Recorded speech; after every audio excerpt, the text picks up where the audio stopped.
and who waits for thunder has already missed the lightning. Sometimes the loudest thing in the room isn't a voice. It's silence that knows exactly what it's doing. Let us know in the comments section below where you're watching from, and if you'd have done the same as this quiet stranger did. Russell Damon never fidgeted. That's what made him different, even dangerous, Crocker, without needing to lift a finger. The worn leather of the diner booth creaked as he leaned back, his boots planted evenly on the floor, not sprawled or crossed like he had something to prove. His posture wasn't casual, it was calculated, intentional. The kind of posture you only find in men who've already done their fighting, those who don't need to raise their voice to be heard because they command rooms with the mere decision to exist in them. He didn't look like much. Shaggy gray beard, ball cap pulled low, jacket with old patches half faded from the sun. But beneath the quiet exterior, something moved with every breath he took. Precision, timing, a coil waiting to spring, if ever asked. A chipped ceramic mug of black coffee sat in front of him, the steam long gone. He hadn't touched it in 20 minutes. Emily Sanders noticed. She always noticed. After 4 years of double shifts at the Red Oak Diner, her instincts were sharper than any blade. "You need a refill, hun?" she asked gently, her voice warm but cautious. Russell looked up. His eyes didn't smile, but they didn't threaten either, just calm, controlled. He gave a single shake of his head. No, that was all. Emily nodded and moved on. Then the door opened. They came in like they owned the place, because that's exactly what they thought they were doing. 3 of them, leather jackets, boots heavy, walking slow and wide like the world was too small for their egos. Duke Rollins was in front, sunglasses still on even though it was late afternoon and the diner lights barely flickered above. His smirk carried the scent of arrogance and gasoline. To Duke, a place like this was just a backdrop, something for the story he told himself, the story where he was king. Emily stiffened the moment she saw him. Her hand tightened slightly on the coffee pot, enough for the tremor to ripple down her arm. Behind the counter, old Bert, the cook, stepped back into the kitchen without a word. "Afternoon, sweetheart," Duke said, letting the door close on its own behind them. "You miss me?" Emily didn't respond. She never did. That's how she survived. Duke laughed and turned to his crew. "She always plays hard to get, but give it time, everyone cracks." The others chuckled, settling into a booth near the window. But Duke didn't sit. He lingered, standing just a little too close, testing just how far he could lean into someone's space without tipping the scale into open threat. "You know," he said, brushing dust from his jacket, "it's rude to ignore a customer." Russell didn't move, didn't blink. Duke glanced sideways. "Ain't that right, old man?" Still, Russell didn't move. Duke's smirk faltered, just for a breath. Emily finally broke the tension. "What'll you have, Duke?" she asked, her voice level. "Coffee's hot, pie's fresh." "That your way of warming me up?" Duke teased. "I don't joke with men who scare children," she said flatly. The air shifted. Russell tapped once on the table, then twice, then once again. The pattern was meaningless to most, but to some it was a voice louder than any scream. Duke turned to face Russell, full on now, the quiet man at the counter, the one who hadn't looked away, the one who hadn't even sipped his coffee. Something about him rubbed the wrong way. "You got something to say?" Duke asked. Russell's gaze rose, and for the first time his voice came low, even. "You're making her uncomfortable." "I'd like to enjoy my coffee in peace." Duke laughed. "Well, hell, I didn't realize I was disturbing royalty." He stepped closer, boots scraping tile. Russell didn't flinch, didn't shift. His fingers moved again, tapping the same pattern on the formica surface. Once, twice, pause, once. Duke leaned in, one hand braced on the counter. "Where you from, old man?" Russell answered without hesitation, "Not from here." "Then maybe you ought to mind your business," Duke said. Another tap, another pattern. a signal moving like Morse across the linoleum silence of the room. Emily saw it, her brow furrowed. Her hand slid slowly toward the phone under the counter, but paused, not because she was scared, but because something told her. That man at the counter wasn't asking her to call anyone. He already had. "You come in here like you own the place," Russell said quietly. "But men like you never last long where respect matters." Duke's nostrils flared, but he didn't punch. Not yet. Something about the old man's calm. It ate at him. "You know who I am?" Duke asked. Russell nodded. "I know you're kind." Silence. Then Duke laughed again. Too loud, too forced. He turned back to his crew. "You hear that? He thinks I'm a cliché." Russell went back to his coffee, still didn't drink it. Duke sneered. "Let's go. Food ain't worth the trouble." As they passed, one of the younger bikers, twitchy, impulsive, knocked over a napkin holder. It clattered to the floor. Emily stooped to pick it up. "Oops," the biker said, walking on, and just before they stepped outside, Russell tapped the table once more. 3 beats this time, different rhythm. Emily's eyes widened. She didn't understand it, but something inside her shifted, like she'd just seen a ghost whisper a warning to the living. Russell sat back again, calm as ever. Outside, the bikes roared, but Russell didn't watch them leave. His attention drifted to his reflection in the diner's steel napkin holder. Eyes, not tired, just waiting. Somewhere far from that diner, a convoy engine rumbled to life. Not all war ends at the border, and not all soldiers hang up the mission. Emily waited until the last of the engine noise faded before she moved again. Her hands trembled slightly as she refilled the sugar canister, eyes flicking toward Russell, out of habit now, not fear.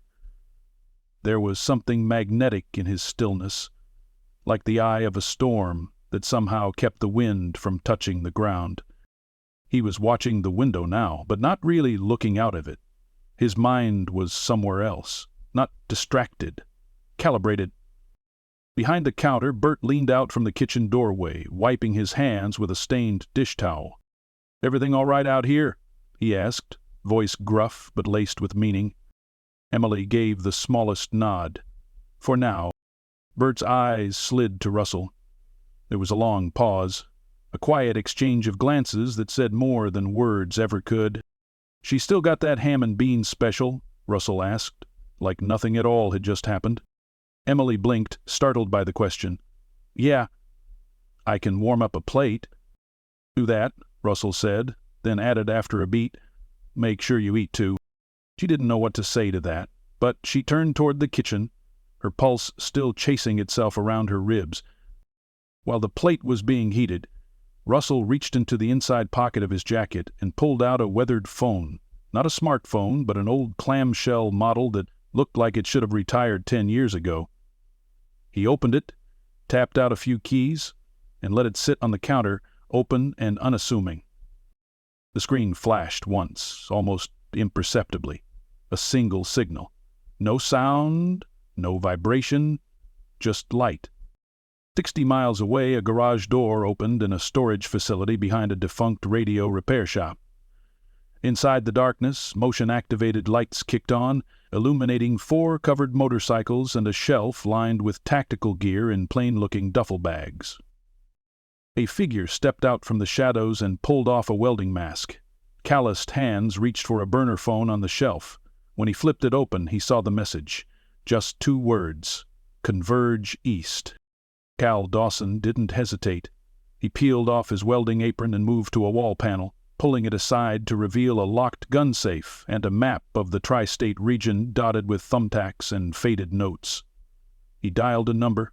No greeting, just the word, "It's go time." Back at the diner, Russell folded the phone and slipped it away. Emily returned with the plate of food, setting it down without a word. "You all right?" Russell asked, eyes steady on her. "I should be asking you that," she replied. Russell shook his head once. "This place." It matters to you." She hesitated, then nodded. "It's not just a job. My mom worked this place before she passed. I kept it going, bought the business off the landlord last year, scrubbed the grease off every inch of it." Russell pushed the plate slightly toward her. "Eat?" Emily frowned. "You're the one who ordered it." "I'm not hungry, but I need you clear-headed." She sat across from him, wary but too drained to argue. After a few quiet bites, she looked at him again. "Who are you, really?" Russell didn't answer right away. Instead, he took off his cap and set it gently on the table. His hair was trimmed short, gray spreading from his temples like the fading edges of a battlefield photo. A long, thin scar ran just above his eyebrow. "I was part of a unit. Ghost-level clearance. After retirement, most of us drifted apart. Some stayed private sector, some disappeared." He paused, looking out the window. "And some of us stayed waiting for the world to forget what we were capable of." Emily stared, the fork halfway to her mouth. "You tapped something earlier," she said. "What was that?" Russell's gaze returned to her. "A signature." "A code?" He nodded. "To who?" "To those who answer." At that moment, the door to the diner swung open again, but this time it wasn't Duke or his crew. It was an elderly couple, both in windbreakers, arguing quietly about whether they'd missed the early bird special. Russell's posture didn't shift, but his eyes scanned them fast. Threat level 0. Emily returned to the counter, her pulse slowly leveling out. She busied herself making coffee, but her mind kept drifting to the way Russell moved, the precision of his words. She'd dated a soldier once, years ago. He never talked like that, never carried himself like the world was a chessboard and he already knew the next 3 moves. Outside, dusk began to settle over the lot. Half a mile up the road, Duke Rawlins paced in front of a rust-streaked garage behind a bait shop. His hand curled into a fist every time he remembered the old man's face. Calm, deliberate. That kind of calm didn't sit right with Duke. It meant the guy wasn't afraid. It meant he knew something. "Who was he?" one of his guys asked. Duke lit a cigarette and blew the smoke toward the moon. "I don't know. But I don't like not knowing." He looked at a burner phone in his hand, tapped out a quick message to a contact across state lines. If Russell Damon was a bluff, he was going to find out how far it went. And if he wasn't, well then Duke was going to need backup. Back at the diner, Russell had risen from the booth and walked to the jukebox. He fed it $1 and flipped through the pages slowly. Emily watched from behind the counter, still unsure what to make of him. When the song began, an old Johnny Cash track, she tilted her head. "You don't strike me as sentimental," she called out. "I'm not," he replied. "So why that song?" Russell turned, hands in his jacket pockets. "Because if they come back, I want them to hear something fitting on their way out." The bell above the door jingled again. This time a young man in a windbreaker stepped in, but Russell clocked it immediately. The military haircut grown out just enough, the telltale squared shoulders, the look of someone scanning without looking like he's scanning. Russell gave the smallest nod. The young man returned it and walked toward the far booth without saying a word. Emily narrowed her eyes. "Friend of yours?" she asked. Russell didn't smile, but something in his voice hinted at steel behind the curtain. They all are, when it counts. Night fell fast in a town like Fairbanks Hollow, not because the sun vanished quicker, but because the silence deepened, the kind of quiet that pulled shadows forward and made the street lamps feel outnumbered. Inside the Red Oak Diner, it wasn't quite quiet anymore.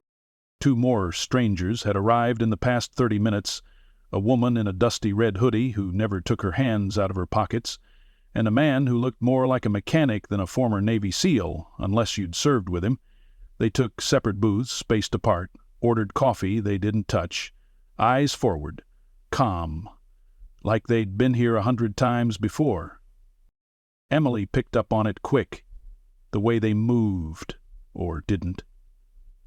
The way none of 'em spoke to each other, but every so often one would glance at Russell, and he'd give the smallest nod in return. It was choreography, unspoken, precise. "Your friends all this quiet?" she asked under her breath as she topped off Russell's mug. "Quiet keeps the peace," he replied. She stared at him a beat too long, then walked off without another word. Across town, in a warehouse just off Highway 19, Duke Rollins wasn't keeping any kind of peace. "Say that again," he barked into the phone, pacing between two dusty motorcycles with blood-red tank decals. On the other end, his contact, a man with government connections, or so he always claimed, was spitting back a string of phrases Duke didn't understand, but didn't like. "Russell Damon," the voice repeated. "Highly classified, used to run point on Tier 1 Black Ops extractions. His unit was disbanded, buried, and sealed. Most people in D.C. wouldn't even recognize the name. And if you're telling me he's sitting in some podunk diner, you're playing with something you don't understand." Duke scowled, turned his back to his crew. "You saying I should just back off? After he disrespected me? After he made me look weak?" "I'm saying," the voice hissed, "that man doesn't make threats. He just gives you time to walk away. And if you don't, he doesn't come alone." The line went dead. Duke stared at the burner phone like it had personally betrayed him. Then he snapped it in two and tossed the pieces across the floor. "We're going back tonight?" "But, boss..." One of the younger guys started. Duke turned so fast the kid flinched. "He's just one guy. I don't care what spooky bedtime stories people tell about him. I've got 8 men ready to ride. We roll deep, we roll fast, and we show this town who runs it." The others exchanged glances, nervous, but no one spoke. Back at the diner, Russell checked his watch without looking down at it. The minute hand clicked past the top of the hour. 9:00 p.m. He stood. Every head in the diner that mattered turned in response. "No speech?" Emily asked, trying to keep the joke light, but missing the mark by inches. Russell shook his head. "Nothing's happened yet." "Yet," she echoed. "That's the part that worries me." He stepped outside. The parking lot was quiet, the air damp from earlier mist. A pickup truck idled across the street, dark inside except for a faint blue glow from a dashboard monitor. A street sweeper hummed 2 blocks down, as oblivious as a house cat. Russell reached into his coat and pulled out the same flip phone. He didn't dial, he just opened it. The screen glowed once. From behind the diner, where an alley ran between the auto shop and the laundromat, came the low thrum of motorcycle engines. Not the guttural roar of Duke's crew, but the tighter, leaner sound of machines built for speed, not show. 3 bikes, then 4, then 2 unmarked black SUVs rolled to a stop without headlights. The convoy had crossed the state line. Inside the diner, Emily felt it first. The low vibration in the floor, the way the salt shaker rattled slightly in its metal holder. She looked toward the windows, then back to Russell, who had just stepped inside again. "They're here," he said simply. "So this is really happening," she whispered. Russell's voice was calm but final. "It always was." Louis Navarro entered first. Clean-shaven, sharp-armed, with a calm way of moving that made it clear he was smarter than anyone gave him credit for. He made a quick visual sweep, then gave a small tap to the side of the jukebox. It died instantly. The woman in the red hoodie was already walking to the back door, checking locks, pulling the blinds without a word. Cal Dawson entered next. He nodded to Russell, then looked around. "This is the place?" he asked. Russell nodded. "Wasn't supposed to be." Cal gave a half smile. "That's what you said last time." Emily stepped out from behind the counter. "Am I safe here?" she asked. The words came out more direct than she meant, more vulnerable than she wanted. Cal looked at her, and something about his expression softened just a touch. "With us, always." Outside, a line of headlights flicked into view up the road, coming fast. Duke wasn't waiting. Russell looked to each of his team. No words exchanged, just glances. Each person peeled off toward their positions, one to the roof, two to the rear. Cal went to the front window and stood like a statue, arms folded. Inside the SUV, Maya Ghost Trent monitored thermal scans on a small display. She tapped her earpiece. 8 incoming, heavy spread. They're not here for conversation. Copy, Russell said quietly, then turned to Emily. Get behind the register. Duck low. She moved. Russell took his position at the center of the diner, right at the counter, the same booth he'd occupied hours before. He set the mug back down in front of him, still full, still untouched. Outside, tires screeched. Duke's bike was first. He stepped off like a man entering his own kingdom, swagger sharp, eyes cutting through the glass. But something stopped him cold. The diner was lit up, fully, no sign of fear, no shadows to hide in. And Russell Damon sat at the counter like a ghost who'd already made peace with the dead. Duke's hand drifted toward his belt. Inside, Luis tapped a switch under the jukebox. A faint click echoed under the floor. The door opened. Duke took one step in, and something, instinct maybe, stopped him in his tracks. The faces inside didn't match the ones from earlier. These weren't just locals anymore. These were wolves. Still. Ready. Russell didn't stand. He didn't blink. He just looked at Duke and said one word. Leave. Duke hesitated. His pride screamed at him not to. But something else, the part of him that had survived this long in a world where people vanished for less, that part screamed louder. The rest of his crew lingered at the door, waiting. Duke turned without another word. One by one, the gang followed. Russell exhaled slowly. The tension bled out of the room like steam off a barrel. Emily stood up, her legs weak but moving. You didn't even have to touch him. Russell looked at her, his voice low. I didn't need to. Some men just need to see the storm coming. And for the first time since he walked into that diner, he finally took a sip of his coffee. The sound of Duke Rawlins' retreating motorcycle echoed like thunder over empty fields. One by one, the other engines followed, reluctantly, until only the stillness remained. The Red Oak Diner, lit up against the darkness like a sentry post, sat unchanged. But inside, everything had shifted. Emily slowly emerged from behind the counter. Her hands were clenched, without realizing it, her breath catching like she'd run a marathon standing still. Russell Damon sat exactly as he had before, one hand still resting on the ceramic mug, now half empty. She moved toward him, but it was Cal who spoke first. That's the second time they've backed down without a shot fired, he said, stepping away from the window. Russell didn't respond. His eyes were still trained on the door. Emily's voice came out low but steady. Are they gone for good? No one's gone for good, Russell said, finally turning toward her. But they've seen what they needed to. Cal stepped in, arms crossed over his chest. We won't need to stay long. Word will travel fast. Guys like Duke, they don't like bleeding their reputation in towns where nobody plays scared. Are we safe now? Emily asked again, but this time she meant something deeper.